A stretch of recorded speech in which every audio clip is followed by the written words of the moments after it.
Yo, what's going on, guys? Welcome to episode number 10 of the Odyssey. It is Saturday. I'm about to get my day started right now. I don't have any cardio to do. I already did all my sessions this week. However, I'm still going to start my day off with a walk. It's just going to help me collect my thoughts, get ready for the day, and it just puts me in like a good headspace. So that's what I'm gonna do right now. It's really nice outside, actually. It's like kind of drizzling, it's cloudy, kind of a little bit foggy too. I don't know, this is just the kind of weather that I really like. So I'm gonna get this walk in, then I'm gonna do my client check-ins, gonna grab some coffee with Heidi, and then we are going to watch the Arnold, because today is the Arnold Classic. So yesterday they already did classic, wellness, and figure.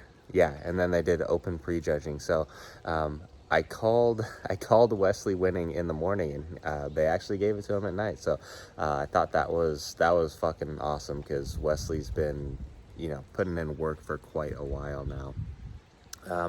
Then what are we doing later? Oh yeah, we're gonna grab some sushi. So I want to show you guys that, because I know pretty much what I've shown you guys has only been like my on-plan meals, but I do get one off-plan meal a week. So I thought it would be a good idea to show you guys that, so that you can see that it's not 24/7 meal plan, although it's pretty damn close. But there are times where I do go, off plan, quote unquote, even though the off plan is in my plan. So I think that's a big difference of a lot of guys in the off season, is they just do off plan meals all the time when they're not supposed to. Also have kind of like a push arm day today, so I might film a couple sets of that. But yeah, I'm just gonna take you guys through the day, and let's get it started.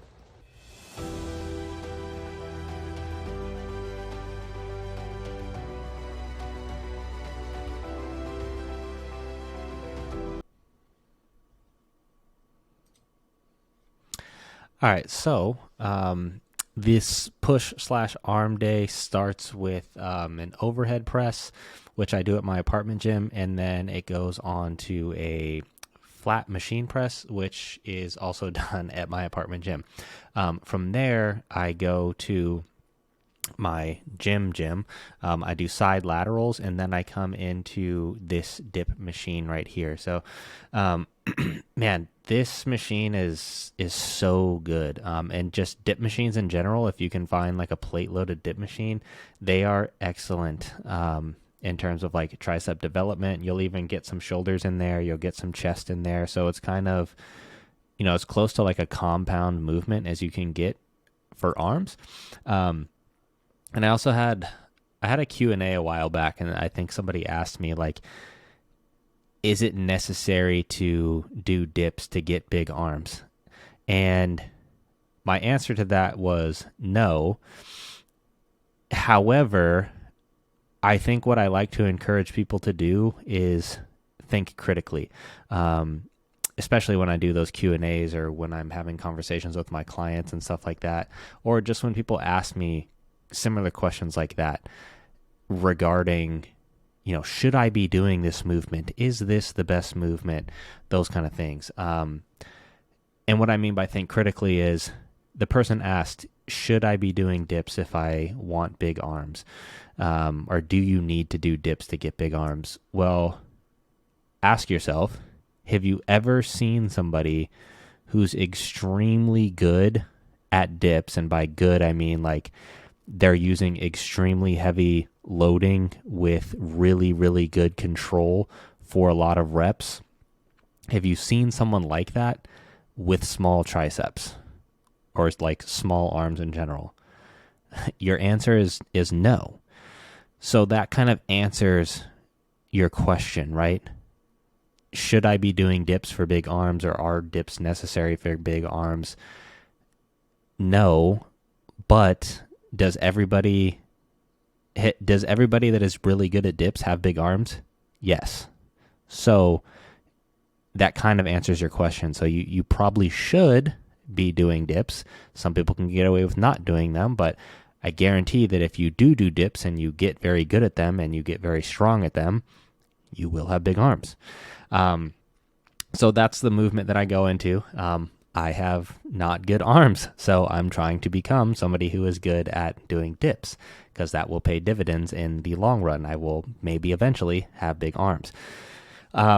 Then I go into this Icarian press down machine that you saw there. Man, that one's really, really good. It essentially mimics like almost a skull crusher or like a lying dumbbell press over your head, like kind of like in that motion. And man, that machine is just really, really good. Initially, when I did that machine, I didn't like it. However, the more I did it, the more I got better at it. And now I really, really like that machine. It is excellent for being able to really load that stretch position at the top of the movement. And man, it destroys your triceps. So really, really like that Icarian piece. After that, I come over to some very basic dumbbell curls. Again, getting big arms, right? Like, have you ever seen somebody who can curl like 40 or 50, 45-pound dumbbells with form that looks essentially like this, have small arms? No. And so obviously I'm not curling that much weight, but if I get up to that weight, I'm very confident that I will have good arms by that point. So it's not always about like finding the most optimal, best exercise. It's just finding an exercise that hits whatever that target muscle is and just getting really good and really strong at it. After the dumbbells, I go over to this just really basic straight bar cable curl. So nothing fancy here at all. I'm just trying to get the best connection that I can with my biceps. So I'm actually not even using that much weight, just because as the weight gets higher, I just have a tendency to, like, even though my form is good, I'll just feel it like way more in my forearms than I will in my biceps. And it's almost like my forearms will get so pumped that I can't continue doing the movement before my biceps will actually fail out on me. So that concludes arms right there. And then I end all my upper sessions with calves. What I did for this workout right here was I just put 3 plates on there, and I wanted to get 100 reps. So 100 reps in, I don't even know how many sets it took me to get there. I'm only showing the first set here. But it's essentially like where I can only do like 20 to 25 reps on the first set. And then every set from there, I do less and less reps because of the level of fatigue. But my goal is to get to 100 as quickly as possible. And within calf training, man, you really have to emphasize like the stretch position. So you need to make sure that at the bottom you are really loading that stretch and controlling the motion all the way through and through. So that's essentially the workout here. I'm just going to wrap this up right here and just let the rest of calves play out. But that's essentially how I train my calves and my arms.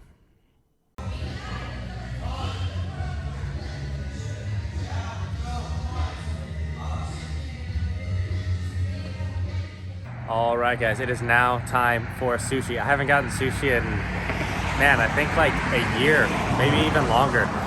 But I'm at this spot called Sushi Song. This is the OG spot. Me and my boy Nate used to come here all the time and just do all you can eat and just absolutely kill the place. I don't think they have all you can eat anymore. Can't get it when you get takeout anyways. So I'm gonna go in there, grab this, and I will show you guys everything that me and Heidi got once I get home. And there you can see it right there. So I'm gonna pick this up and I'll show you guys what we get. Package secured, baby.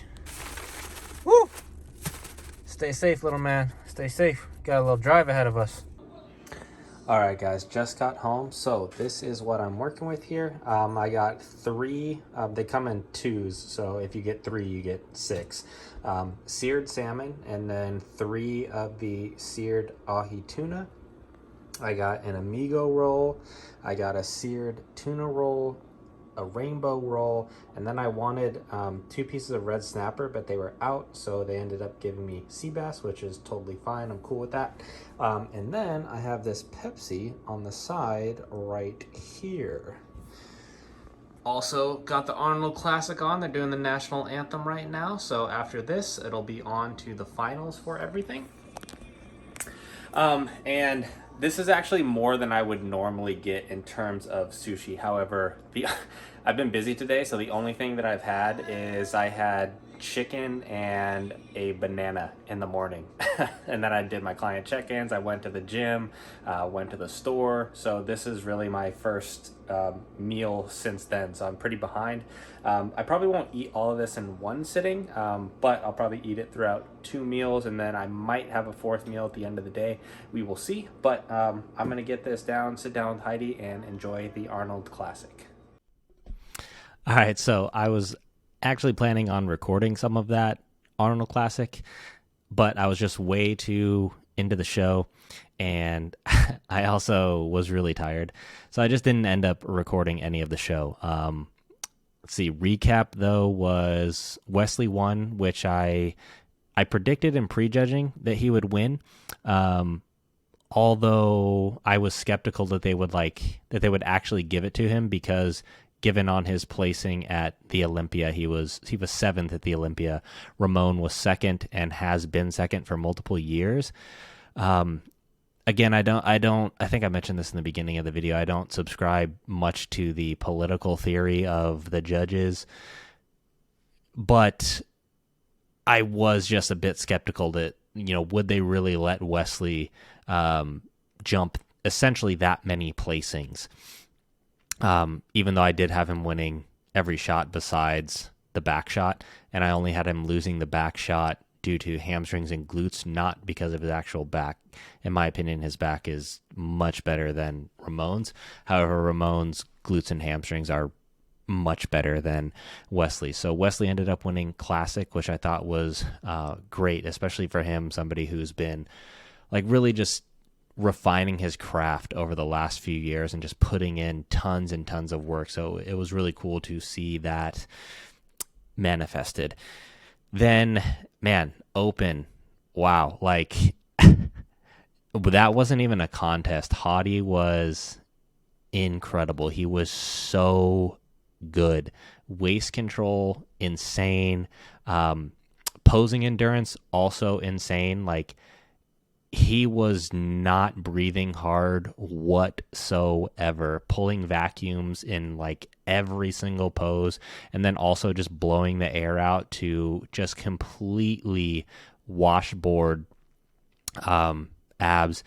Everything about Hadi at this competition was insane. This was his best package ever, in my opinion. I think I can't remember what year it was, but I believe it was the Vancouver Pro, is typically referred to as his best package. I think that this one is superior to that one by just a little bit.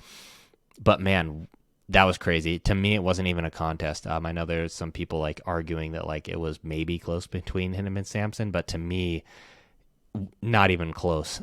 Just levels above.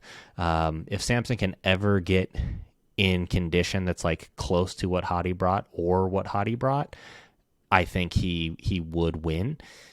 But that's easier said than done, especially when it's something that has been asked, or not asked of him, but basically what people have been wanting to see from him for years, and that has been his main critique is bring better conditioning. And when year after year it doesn't really make leaps and bounds forward towards that, it's hard to say that person will ever get to that level of conditioning. But regardless, really, really good show, man. The Arnold is so much better ran than the Olympia. It's it's nuts. And then the prize money got raised. That was crazy too. So I think this has a lot of implications as to what's going to happen in the future of bodybuilding, especially if the Olympia doesn't respond accordingly. But anyways, I don't want to just talk and ramble on for too much longer. I'm going to keep this episode shorter. So hopefully you guys enjoyed it. I already have my next episode recorded, so my inconsistent consistency should hopefully start getting less inconsistent. Were you able to keep track of that? So I'm going to wrap this up right here. I appreciate you guys watching as always, and I will catch you in the next episode. Peace.